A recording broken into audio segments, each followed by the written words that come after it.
3 lucruri de evitat când vrei să proiectezi bucătăria visurilor tale. Știai că toată bucătăria se poate organiza și mobila simplu și eficient, fără a fi neglijat aspectul estetic? Răspunsul Natürlich? Desigur! Salut! Numele meu este Nadia și sunt consultantul Natürlich. Iar în episodul acesta vom vorbi despre 3 lucruri de evitat când vine vorba de proiectarea bucătăriei perfecte. Haideți cu mine!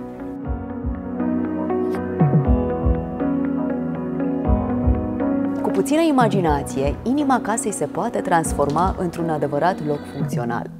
Iată 3 greșeli frecvente pe care e bine să le eviți.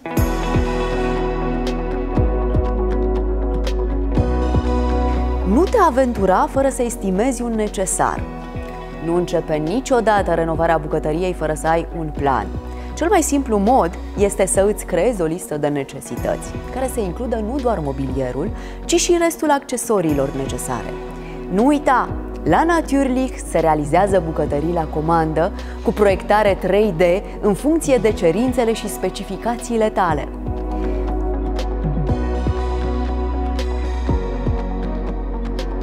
Nu uita de spațiul de stocare, să fie cât mai variat.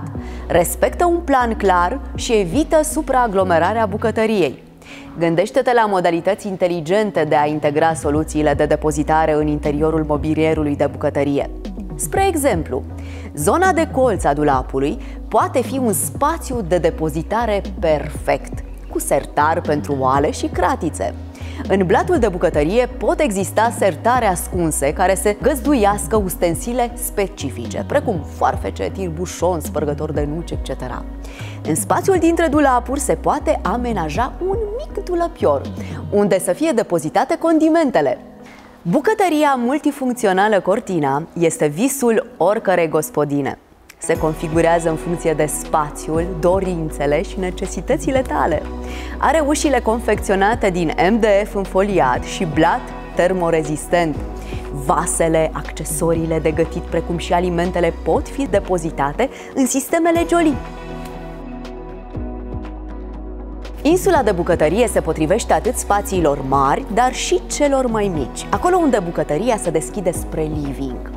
De fapt, în viziunea modernă, deschiderea bucătăriei spre living și sufrageriei a determinat apariția insulei drept o nouă piesă de mobilier. Spre exemplu, bucătăria Tempo este proiectată și realizată în funcție de spațiul și nevoile tale.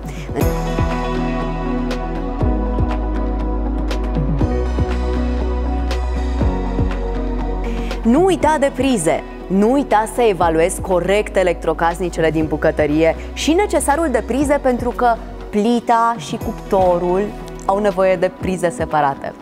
O bucătărie modernă are în dotare multe electrocasnice, de la frigider și congelator, la hotă, cuptor cu microunde, mașină de spălat, electrocasnicele mici. E mai bine să ai mai multe prize, pentru că e posibil să nu prevezi situația în care vei avea nevoie să folosești mai multe electrocasnice deodată. Și nu este tocmai plăcut să te încurci în tot felul de prelungitoare. Simți că te regăsești în poveste și ai avea nevoie de asistență în amenajarea casei tale? Nu uita să apelezi la echipa Natürlich pentru numeroase idei și sfaturi utile de design interior. Sper că te-am putut ajuta, iar amenajarea bucătăriei îți va fi mai ușoară. Pe curând!